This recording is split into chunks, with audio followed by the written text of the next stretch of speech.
ပန်တိုဂျာကတော့ဂျော်ရှူအာဘန်ကိုရှုံးနိမ့်ခဲ့ပြီးတော့ချန်ပီယံခပတ်ကိုလက်လွတ်ဆုံးရှုံးခဲ့ရတဲ့အပေါ်မှာဒါအခုထိကိုအစာမကြေးဖြစ်နေသေးတာလည်းဖြစ်ပါတယ်အားလုံးပဲမင်္ဂလာပါသူရစပေါ်ကနေကြိုးဆိုပါရစေကျွန်တော်ဒါပန်တိုဂျာဆိုလို့ရှိရင်တော့ဂျော်ရှူအာဘန်နဲ့ဒါတွေ့ဆုံခဲ့တဲ့ပွဲစဉ်မှာသူ့အနေနဲ့ဒါမတော်တဆဖြစ်တဲ့ပုံစံမျိုးနဲ့ဒါလက်ကအဆက်လွဲသွားတယ်ပြီးတော့ချန်ပီယံခပတ်ကိုဒါလက်လွတ်ဆုံးရှုံးခဲ့ရတယ်ဂျော်ရှူအာဘန်နဲ့မတွေ့ခင်တုန်းကဆိုလို့ရှိရင်ပန်တိုဂျာကရှေ့မှာဆိုလို့ရှိရင်ဒါ၄ပွဲတိတိပေါ့နော်ချန်ပီယံခပတ်ကိုအောင်မြင်မြင်နဲ့ကာကွယ်ထားခဲ့တာကိုလည်းကျွန်တော်တို့ကတွေ့ရတယ်ဆိုတော့ဒီချန်ပီယံခပတ်ကပန်တိုဂျာစီမာဆိုလို့ရှိရင်တော်တော်ကြီးကိုမှအချိန်ကြာတယ်ပေါ့နော်အချိန်ကြာမြင့်စွာဖလိုင်းဝိတ်တန်းရဲ့ချန်ပီယံခပတ်ကိုဒါပန်တိုဂျာအနေနဲ့တိမ့်ပိုက်ထားခဲ့တာပြီးတော့ရယူပြထားခဲ့တာလည်းဖြစ်ပါတယ်ဆိုတော့ဒီဂျော်ရှူအာဘန်နဲ့ပွဲစဉ်နဲ့ပတ်သက်ပြီးတော့ပန်တိုဂျာကဒါအခုလိုပဲပြောဆိုလာခဲ့တယ်အဲ့ဒီပွဲစဉ်နဲ့ပတ်သက်ပြီးတော့ဒါတချို့ကလည်းဒီမတော်တဆပုံစံမျိုးနဲ့ကျွန်တော်ရဲ့လက်ကဒါအဆက်လွဲသွားခဲ့တယ်ပရိသတ်တွေအမြင်အရဆိုလို့ရှိရင်တော့ဒါပရိသတ်အများစုကဂျော်ရှူအာဘန်ကတမင်တက်ဒါ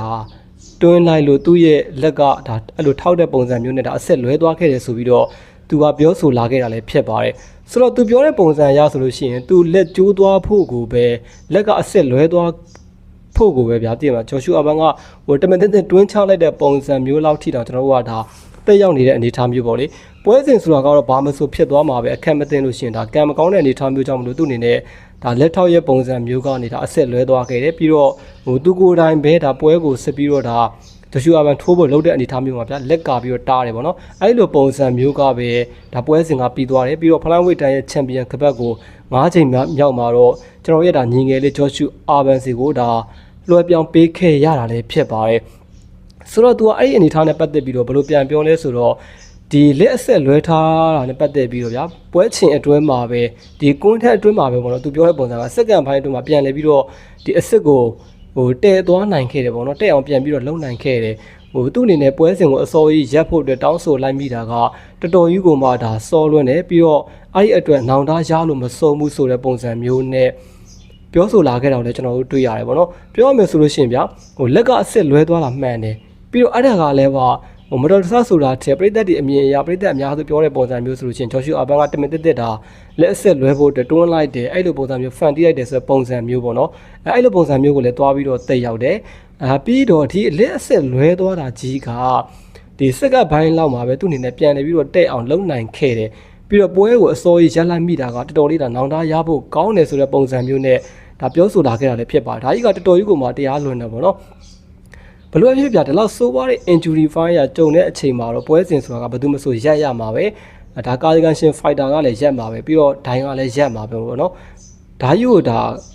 ါဒီအစောရက်လိုက်မိတဲ့အတွက်နောင်တရရဆိုတဲ့ပုံစံမျိုးကြီးကလုံးဝပြသိရမလားတော်တော်ကြီးကိုဒါစိုးတဲ့စင်ကြေလို့ကျွန်တော်ကတော့မြင်တယ်ပေါ့နော်ဟိုသူ့အနေနဲ့ဒီရှေ့မှာကဟိုချန်ပီယံခပတ်ကိုအကြာကြီးကင်ခဲ့တယ်ပြီးတော့၄ချိန်တီတီအောင်မြင်မြင်နဲ့ကာကွယ်ထားနိုင်ခဲ့တယ်ပြီးတော့ဂျော်ရှူအာဘန်စီကိုလက်လွတ်ခဲ့ရတဲ့ပွဲစဉ်ရဲ့အနေအထားမျိုးဆိုလို့ရှိရင်လည်း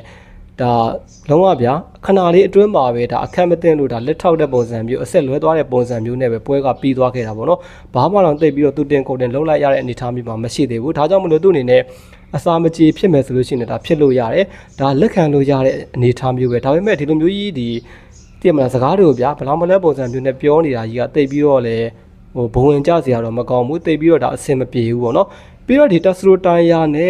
့ဒီဂျော်ရှူအာဘန်ချန်ပီယံခပတ်လူရမဲ့ပွဲစဉ်ရဲ့အနေအထားမှာဆိုလို့ရှိရင်သူကအခုလိုပဲထပ်ပြီးတော့ပြောထားခဲ့တယ်ပေါ့နော်ဒီတက်စရိုတိုင်ယာကပို့ပြီးတော့ကောင်းတယ်ပို့ပြီးတော့ဒါချန်ပီယံဖြစ်ဖို့အတွက်အလားအလာရှိတယ်ပို့ပြီးတော့ထိုက်တန်ဆိုတဲ့အနေအထားမျိုးတွေသူကဒါပြောလာခဲ့တာကိုလည်းကျွန်တော်တို့ကတွေ့ရတယ်အဓိကကတော့ဒီတက်စရိုတိုင်ယာကမကောင်းဘူးလားဆိုတော့မဟုတ်ဘူးကောင်းတယ်တကယ်ကိုမှ talent ရှိတဲ့ fighter တယောက်ဒါပေမဲ့ဒီဂျော်ရှူအာဘန်ကိုပြသိရမလားအစာမကြေဖြစ်တဲ့ပုံစံမျိုးလောက်နဲ့အဲ့လိုပုံစံမျိုးကိုဒီအသားပေးပြီးတော့ပြောဆိုတယ်ဆိုလို့ရှိရင်တော့ဟိုတိတ်ပြီးတော့ကောင်းတဲ့အနေအထားမျိုးတော့မဟုတ်ဘူး။ဘာဖြစ်လဲဆိုတော့ဂျော်ရှူအာဘန်ရဲ့ဒီတိတ်တောင်း defense တွေဘယ်လောက်ထိကောင်းလဲဆိုတာကသူ့အနေနဲ့ရှေ့မှာဆိုလို့ရှိရင်လည်းဗျာဂျော်ရှူအာဘန်နဲ့ပွဲစဉ်မတိုင်ခင်မှာဆိုလို့ရှိရင်ဂျော်ရှူအာဘန်ကိုသူ့အနေနဲ့တိတ်ပြီးတော့ short တက်မှာမဟုတ်ဘူးဒီ fighter တွေကဘယ်လောက်ထိကောင်းလဲသူ့အနေနဲ့ဒီ striker ပုံစံမျိုးတွေမှာဘယ်လောက်ထိလုံးပြထားတယ်ဘယ်လောက်ထိဒီတိတ်တောင်းလုပ်တဲ့အပိုင်းတွေမှာလည်း defenseလုံနိုင်တယ်ဘယ်လောက်ထိကာပါပြန်ပြီးတော့လုံနိုင်တယ်ဆိုတဲ့အနေအထားမျိုးတွေကိုအများကြီးချီးကျူးခဲ့တယ်ဗျအများကြီးပြောဆိုထားခဲ့တာပြီးတော့ဒီလိုမျိုးရှုံးနေသွားပြီးတော့ချန်ပီယံခပတ်တာလက်လွတ်ရတဲ့နောက်ပိုင်းမှာဆိုလို့ရှိရင်ဒါပန်တိုဂျာနီနဲ့ဂျော်ဂျူအာဘန်ကောင်းပါတယ်ဆိုတဲ့ပုံစံမျိုးကိုသိရမလားတခွင်းမတောင်မဲ့ဟိုဟာတဲ့ပုံစံမျိုးတွေနောက်ချီးကျူးလာတဲ့ပုံစံမျိုးတွေသိပြီးတော့မရှိဘူးပေါ့နော်ဒီဂျော်ဂျူအာဘန်ဒီ injury နည်းနည်းဖြစ်ပြီးတော့ဗျာသိရမလားလေ့ကျင့်ရေးကွင်းမှာ injury နည်းနည်းဖြစ်ပြီးတော့ဒီပြိုင်ပွဲကနှုတ်ထွက်တဲ့အပိုင်းမှာဆိုလို့ရှိရင်သူအနေနဲ့ဟိုလူစားဝင်ပြီးတော့ထိုးပေးလို့ရရဲဆိုတဲ့ပုံစံမျိုးတွေနဲ့သိရမလားအဲ့လိုပုံစံမျိုးတွေထားပြီးတော့လုံးတဲ့ပုံစံမျိုးတွေတောင်ရှိတယ်ပြောမယ်ဆိုရင်ဒါပန်တိုဂျာကဂျော့ရှူအာဘန်ရဲ့အပေါ်မှာတော်တော်ကြီးကိုဒါအစာမကြေအခဲမကြေဖြစ်နေတဲ့ပုံစံမျိုးပဲဒါအခုချိန်ထိတောင်တော့နောင်တတသားနဲ့ဖြစ်နေမဲ့အနေအထားမျိုးတော်တော်ကြီးကိုမှဒါစိတ်ဆင်းရဲကိုယ်ဆင်းရဲဖြစ်နေမဲ့ဒါ fighter တယောက်လို့ကျွန်တော်ကတော့မြင်တယ်ပေါ့နော်ဘာဖြစ်လဲဆိုတော့အဲ့ဒီပွဲစဉ်ပြီးတဲ့နောက်ပိုင်းမှာဆိုလို့ရှိရင်ဒါပန်တိုဂျာကဂျော့ရှူအာဘန်နဲ့ပတ်သက်ပြီးတော့ပြောတဲ့စကားတွေမှာဆိုလို့ရှိရင်လုံးဝဗျာအဆင်မပြေဘူးပေါ့နော်ဟိုလုံးဝဒီကန်ကောင်းလို့ဒါချန်ပီယံဖြစ်သွားတယ်ဆိုတဲ့ပုံစံမျိုးတွေအဲ့လိုပုံစံမျိုးတွေပြောတယ်ပြီးတော့ဒါလက်ရှိမှာဆိုလို့ရှိရင်လည်းဒီပွဲကိုဒါအစောကြီးသူ့တွင်နဲ့ရန်နာလိုက်တာတော်တော်လေးကိုနောင်တရစေဆိုကောင်းနေဆိုပုံစံမျိုးတွေပေါ့နော်အဲ့လိုပုံစံမျိုးတွေတည်မှာဘလောင်းဘလန်နည်းနည်းလေးဆန်တယ်ပေါ့နော်ရှေ့မှာတော့ကျတော့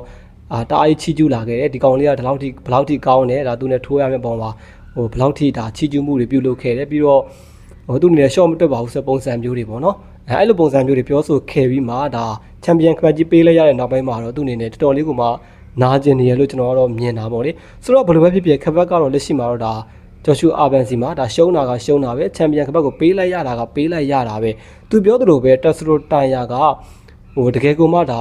ကောင်းတဲ့ fighter တယောက်ပါဒီပေါစင်ပိုင်းမှာလည်းအနေငယ်ဒါရှင်ပြီးတော့သူ့အနေနဲ့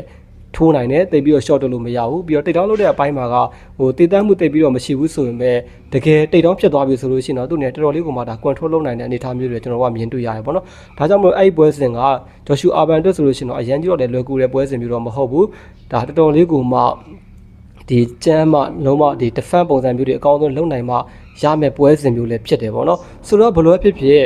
ဂျော့ရှူအာဘန်ရဲ့တိတ်တောင်း defense ဘယ်လောက်ထိကောင်းတယ်ဆိုတဲ့ပုံစံမျိုးတွေပြီးတော့ striker ဘိုင်းမှာပြိုင်ဘက်တွေကိုဘယ်လောက်ထိထိရောက်မှုထိုးနိုင်တယ်ပြီးတော့လက်သီးပါဝါဘယ်လောက်ထိကောင်းတယ်ထိရောက်မှုဒီတိကျမှုဘယ်လောက်ရှိတယ်ဆိုတဲ့ပုံစံမျိုးတွေကိုဟိုချီးကျူးမှုမလုပ်ဘဲနဲ့မေ့ထားပြီးတော့တစ်ဖက်ကဒီတက်စရိုတိုင်ယာကိုပဲတွားပြီးတော့ဒါချီးကျူးမှုပြုလုပ်တယ်ပေါ့နော်တကယ်ချန်ပီယံဖြစ်ဖို့ထိုက်တန်တယ်ဆိုတဲ့ပုံစံမျိုးတွေဒါကြီးကနည်းနည်းလေးတော့ဒါအဆင်မပြေဖြစ်ဘူးလို့ကျွန်တော်တို့မြင်တယ်ပေါ့လေဆိုတော့ဘလို့ဖြစ်ဖြစ်ပန်တူဂျာကတော့ဒါဂျော့ရှူအာဘန်ရဲ့အပေါ်မှာအခုချိန်ထိအစာမကြေဖြစ်နေသေးတာတော့ဒါအမှန်ပဲပေါ့နော်ဆိုတော့ဗဒါသားတို့ဘယ်လိုမျိုးမြင်ကြလဲကိုယ့်ရဲ့အမြင်လေးကိုလည်းဒါ comment လေးမှာချပြီးတော့ရေးခဲ့ပါဦးဗျ။ Okay ဗီဒီယိုလေးကဒီလောက်ပါပဲ။ဆုံးထိကြည့်ရှုပေးတဲ့အတွက်အားလုံးကိုကျေးဇူးအများကြီးတင်ပါတယ်။